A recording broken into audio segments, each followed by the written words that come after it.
안녕하세요. 감동사연 채널 왈칵입니다. 오늘의 사연자분 반갑습니다. 안녕하세요. 저는 한국을 너무 좋아하는 일본에서 온 쿠룸이라고 해요. 지금은 서울에 있는 대학교 어학당에서 한국어 공부를 열심히 하고 있어요. 제가 한국에 풍덩 빠져버리게 된 건 고등학교 때였어요. 저는 일본의 한 작은 도시 후쿠오카에서 나고 자랐어요.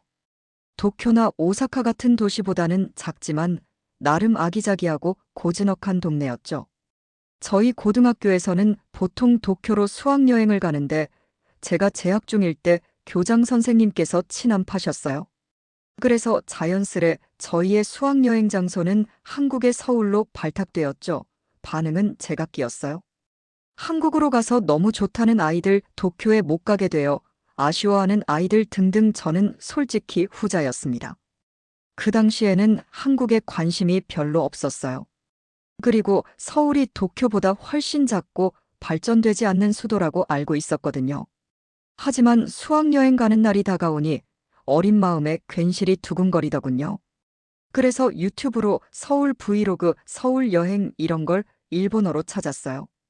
그런데 제 생각보다 엄청나게 발전되어 있고 어느 부분에서는 일본보다 훨씬 뛰어났어요. 저는 제가 한국에 편견이 있었던 것이 부끄러워졌습니다. 이런 걸 우물안 개구리라고 하더라고요. 유튜브 영상에서. 일본 서울은 전통적인 미와 현대적인 미가 어우러져 굉장히 매력이 넘쳤어요. 그리고 사람들도 다 세련되고 카페 같은 것도 일본에서는 볼 수 없는 독특한 디자인들이 가득했죠. 저는 친구들과 매일 한국에서 어떤 것을 살지 쇼핑 리스트도 적고 자유시간이 있는 날에 어디를 갈지 검색했어요. 그리고 드디어 서울로 수학여행을 가는 날이었어요. 가족들과 인사를 하고 한국으로 출발을 했어요. 도착한 공항에서부터 난리가 났어요.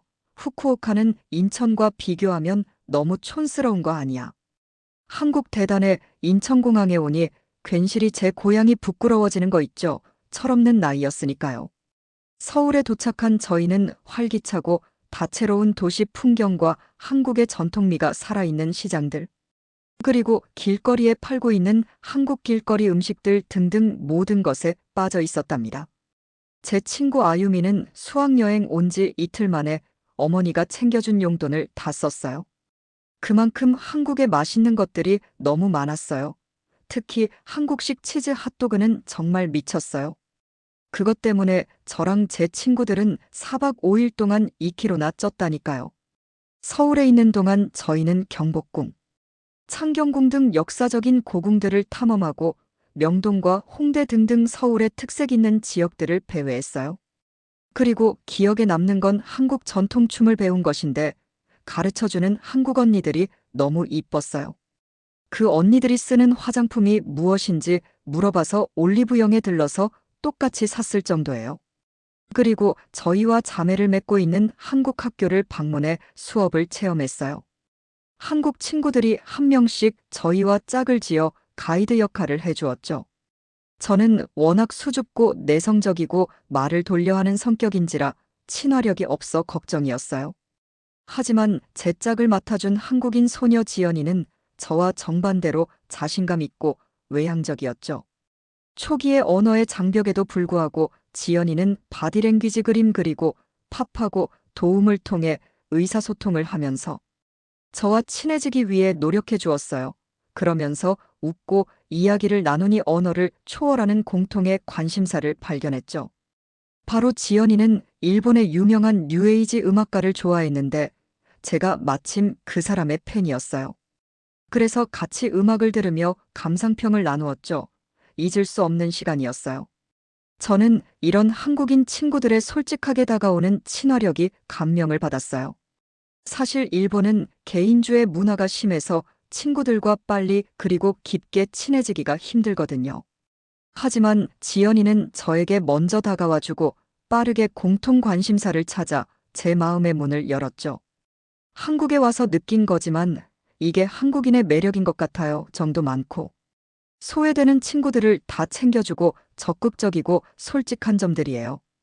그리고 다음날 문화교류 프로그램에서 한국 전통 음식 만드는 법을 배우고 답례로 한국 친구들에게 종이접기와 일본 사회를 소개하며 저희는 마음을 나눴어요.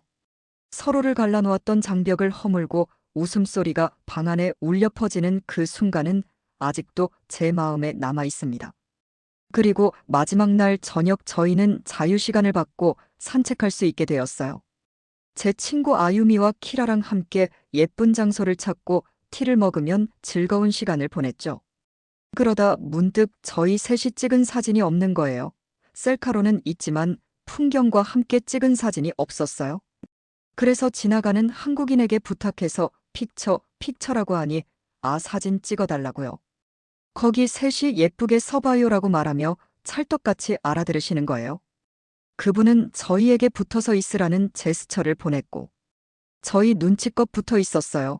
그러더니 갑자기 쭈그려 앉아 원, 투, 쓰리 외치며 사진을 엄청 여러 장 찍으시는 거예요. 그러곤 포즈도 바꿔보라고 하시고 갑자기 옆으로 뛰어가시더니 여기 풍경이 더 이쁘다며 위치를 옮기자고 했어요. 저희는 이런 열정에 정말 감동받았어요. 사실 이런 것도 정말 에너지 소모가 많이 들잖아요. 사실 일본인들은 사진을 찍어달라고 하면 그냥 대충 한 장만 찍어주고 가는 경우가 많거든요. 근데 그 한국분은 한 장도 아니고 여러 장의 사진을 찍어주시다니 우리의 추억을 아름답게 남겨주었어요. 저희는 너무 감사하다고 말했어요. 그랬더니 그분이 번역 어플로 한국에서 좋은 시간을 가졌으면 좋겠어요. 그리고 사진은 영원한 추억으로 남겨지니까요. 세 분의 우정이 영원했으면 좋겠습니다. 그럼 남은 시간 행복하게 보내다 가세요라고 남기며 사라지셨죠. 저희는 이 멘트를 보고 셋 다 감동받아 눈물이 그렁그렁 차올랐습니다. 솔직히 한국과 일본은 사이가 별로 좋지 않잖아요. 그래서 처음에 올 때 한국인들이 무섭게 대하지 않을까 걱정했는데 무섭긴커녕 모든 한국인들은 다 저희를 진심으로 대해줬고 다들 친절했어요. 수학여행이 끝나고 돌아갈 시간에 저희는 자매학교 한국 학생들과 눈물의 작별 인사를 나눴어요. 저희는 한국 학생들의 따뜻함과 환대에 깊은 감동을 받았거든요. 이후 후쿠오카로 돌아온 저는 한국의 깊은 감명을 받아 그때부터 한국어를 공부했어요. 한국어를 공부하고 한국 문화에 대해 알다 보니 나중에 한국에서 살아보고 싶다는 생각이 들었어요.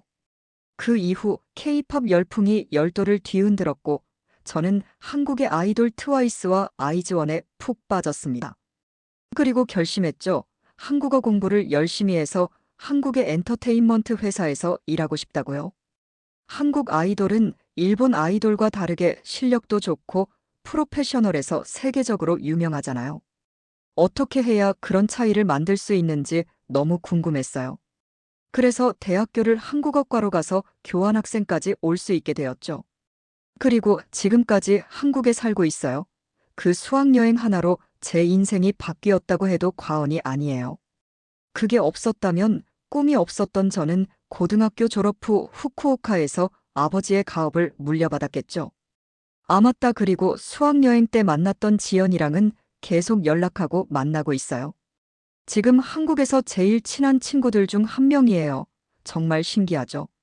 내성적인 제가 한국에서 친구를 만나 이렇게 인연이 이어지고 있다니 가장 뜻밖의 장소에서 진정한 인연이 생길 수 있다는 걸 일깨워준 한국에 정말 감사합니다. 쿠루미님, 한국 수학여행으로 인생이 바뀌게 되었다니 신기하네요. 앞으로 한국 엔터테인먼트에서 꿈을 이룰 수 있게 응원하겠습니다. 지금까지 감동사연 왈칵이었습니다. 감사합니다.